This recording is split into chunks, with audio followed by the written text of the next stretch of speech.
Chapter 5. By the third week of school, my backpack was heavier than me. Well, maybe not me, but probably Liz. I had a mountain of homework, and the sign above the grand hall was announcing that we'd all better dust off our French if we intended to make small talk over lunch. Plus, it was almost a full-time job keeping rumours separated from facts. No big surprise who the rumours were all about. Macy McHenry had gotten kicked out of her last school because she was pregnant with the headmaster's baby. Rumour. At her first P&E class, Macy kicked a 7th grader so hard she was out cold for an hour. Fact. And also the reason Macy's now taking PE with the 8th graders.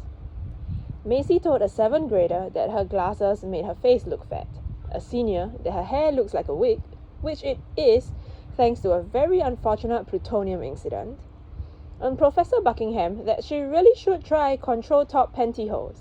Fact, fact, fact. As we walked between Madame Dabney's tea room and the elevator to sub-level 1, Tina Walters told me for about the 10th time, "Cammy, you don't even have to steal the file. Just take a little..." "Tina," I snapped, then whispered because a crowded hallway full of future spies isn't the best place to have a covert conversation. "I'm not going to steal Macy's permanent record just to see if she really set the gym on fire at her last school." "Borrow," Tina reminded me. "Borrow the permanent record. Just a peek." "No," I said again, just as we turned into the small dark corridor. I saw Liz standing there, staring into the mirror that concealed the elevator as if she didn't recognize her own reflection. "What's wrong with..." Then I saw the little slip of yellow paper. "What? Is it out of order, or..." And then I read the little slip of yellow paper. "Sophomore CO class cancelled. Meet outside tonight, 7. Don't wear your uniforms. Solomon." Baxter's reflection appeared beside mine, and our eyes locked. I started to rip the note from the mirror to save it as a piece of Gallagher Academy history, because two things were extraordinary about it. First, I'd never even heard of a class being cancelled, much less witnessed it myself. Second, Joe Solomon had just invited 14 girls to go on what amounted to a moonlight stroll. Things were about to get interesting. I've seen Liz freak out about assignments before, but that day at lunch, she was as white as the salt in the shaker as she went over every tiny, perfectly punctuated line of her covert notes, stopping occasionally to cinch her eyes together as if she were trying to read the answers on the top of her head. Maybe she was. With Liz's head, anything is possible. "Liz?" Est-ce qu'il y a une épreuve de Covéops dont je ne connais pas? I asked, thinking if there was a cough-up test I did not know about, someone should really bring me into the loop. But Liz thought I was trying to be funny. Tu ne la considéras pas sérieuse. Tu sais qu'est-ce qui se passe ce soir? She nearly yelled.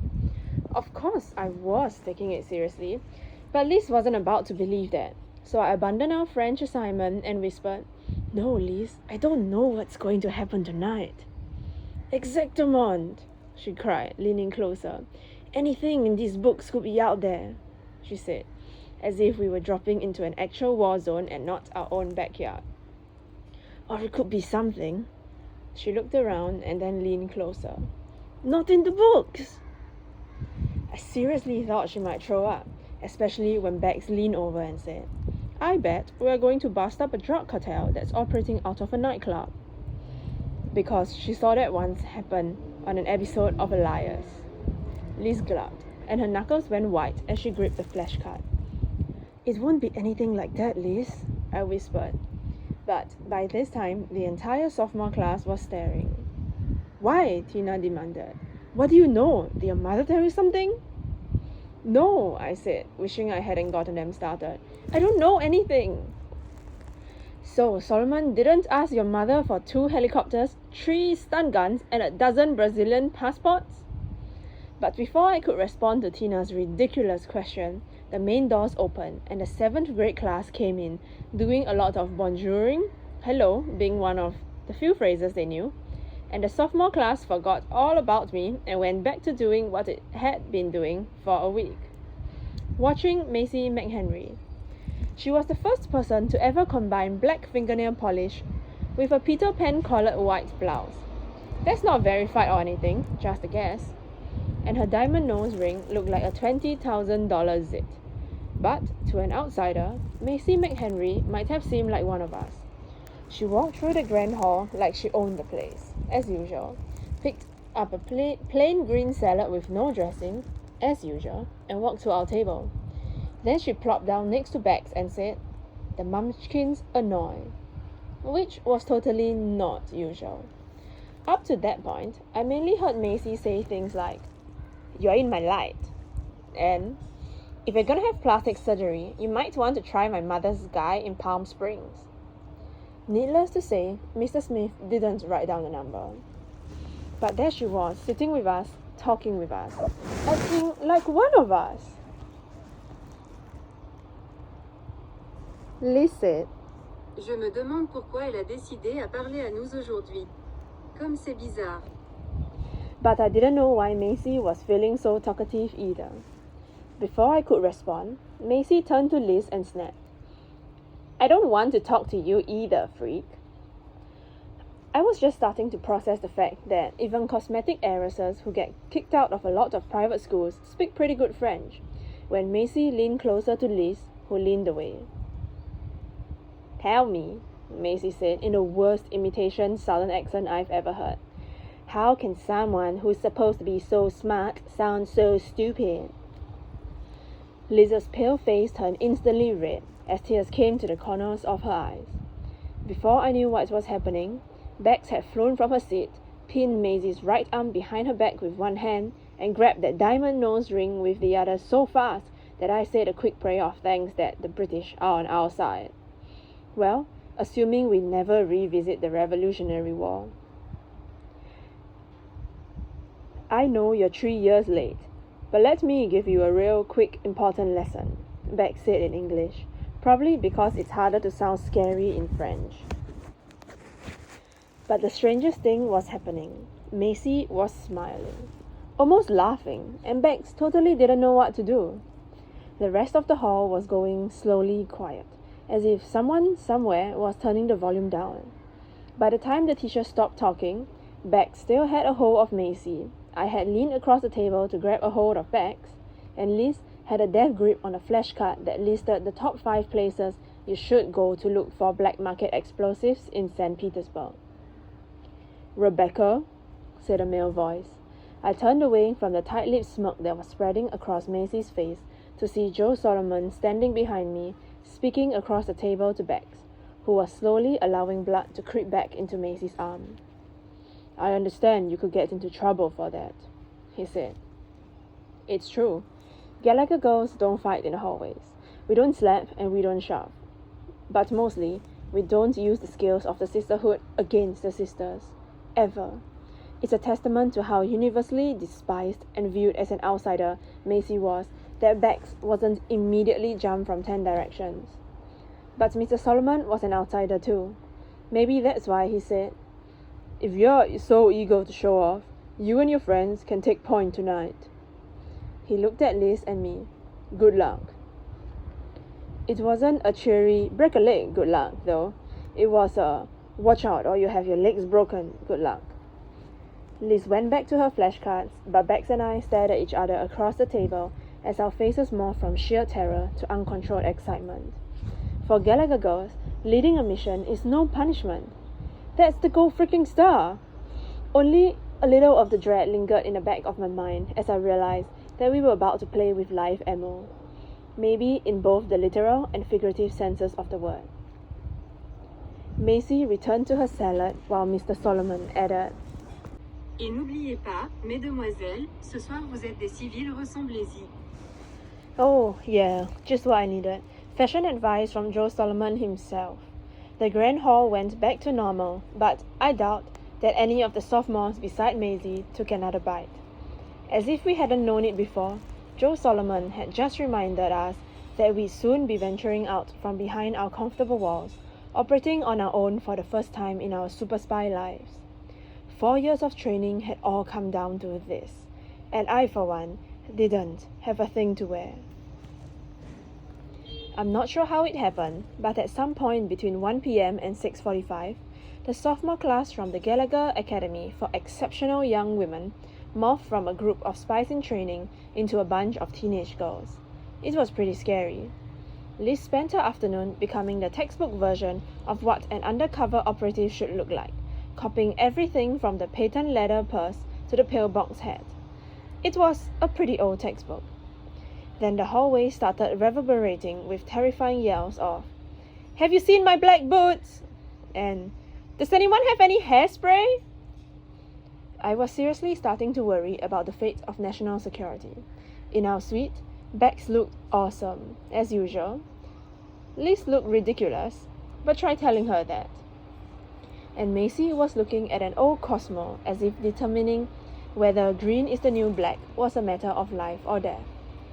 All I could do was sit on my bed in my old jeans and a black knit top my mum once wore to parachute onto the top of the Iranian embassy and watch the clock tick down.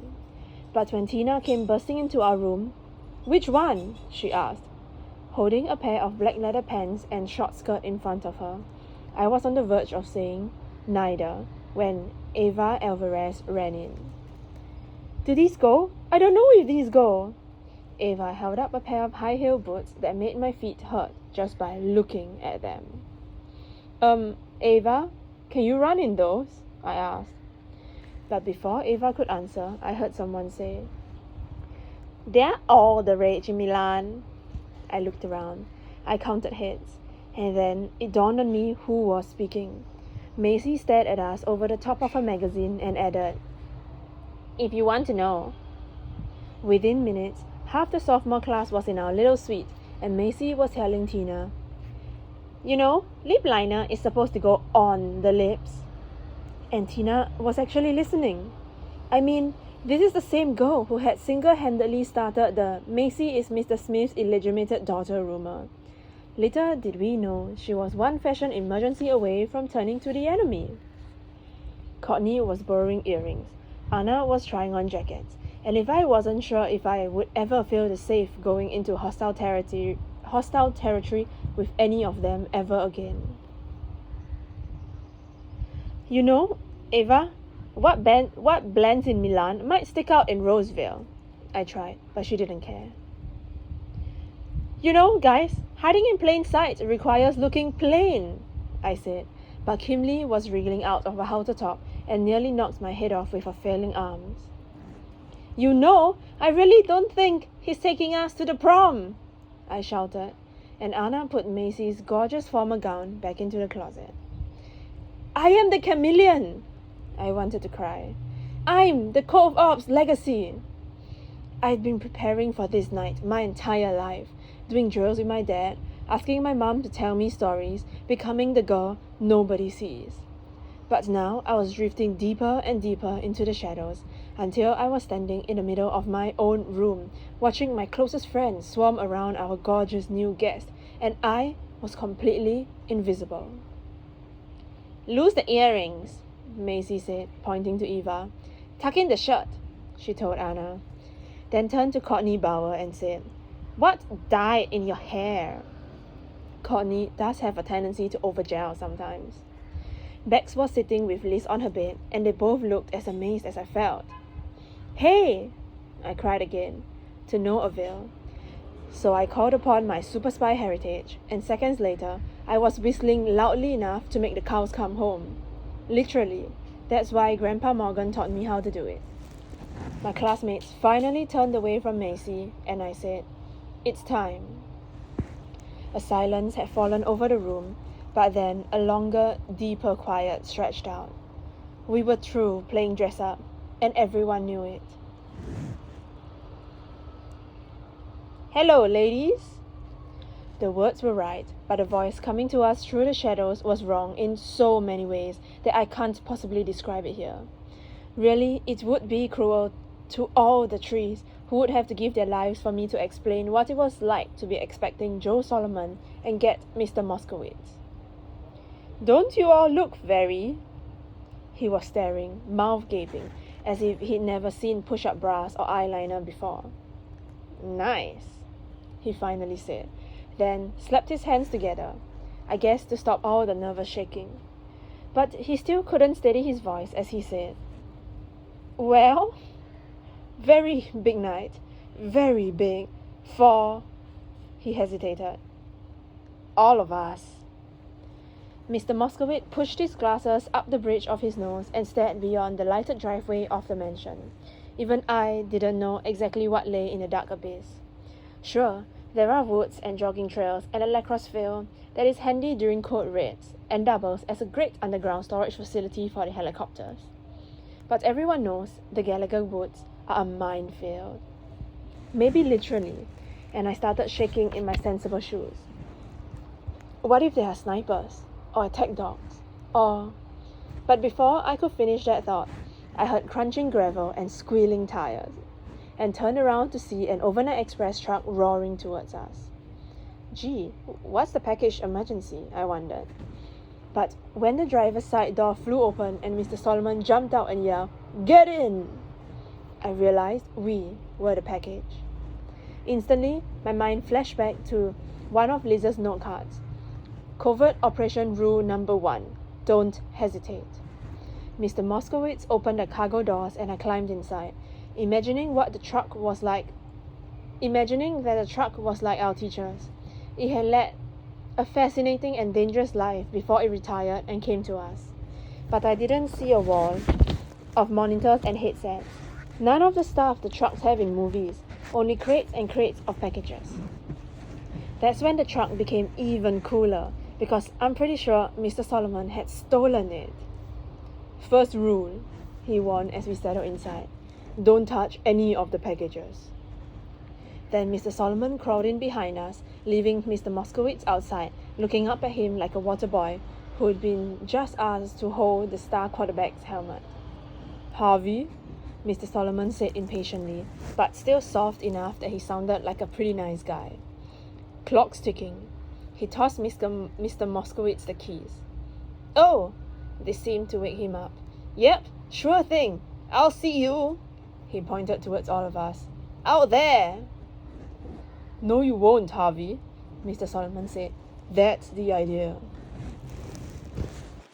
Call me crazy, but this wasn't how I had always pictured the first time I'd be in the dark with a guy who looks like Joe Solomon. And I'm pretty sure I speak for the entire sophomore class on that one. "Operatives in deep cover will be given false histories," he fired at us through the dark. "These histories, including names, dates of birth, and favorite kindergarten teachers, are all called legends," Liz blurted. A test is a test in Liz's mind, and as long as there was a Q&A, she could handle this mission business. "Very good, Miss Sutton," he said, and even in the dark, I knew Liz was a number 2 lead pencil away from heaven. "For this mission, ladies, you will be posing as normal teenage girls. Think you can handle that?" I'm not sure, but I think that might have been Joe Solomon's idea of a joke. But it was so not funny, because if there was one thing we're not, it's normal. But he obviously didn't care about any of that, because he just plowed on. "When conducting manual surveillance on a subject in a 3-man rotation, the person with visual contact is the eyeball." "Correct. The person within sight of the eyeball is the backup. And the final person, the reserve." "Very good. Now remember, rotate frequently, but not too frequently. Vary your pace and spacing, and above all..." I felt the truck come to a stop. The engine turned off. "Above all what?" I wanted to cry. "The most important night of my life, and he forgets the punchline." A small light came on in the ceiling of the truck, bathing us in an eerie orange-yellow glow, and I heard music, the kind of a merry-go-round makes, and I wondered if my whole life from that point on would be a house of mirrors. Mr. Solomon moved the television monitor to one of the shelves and fed it with some wires.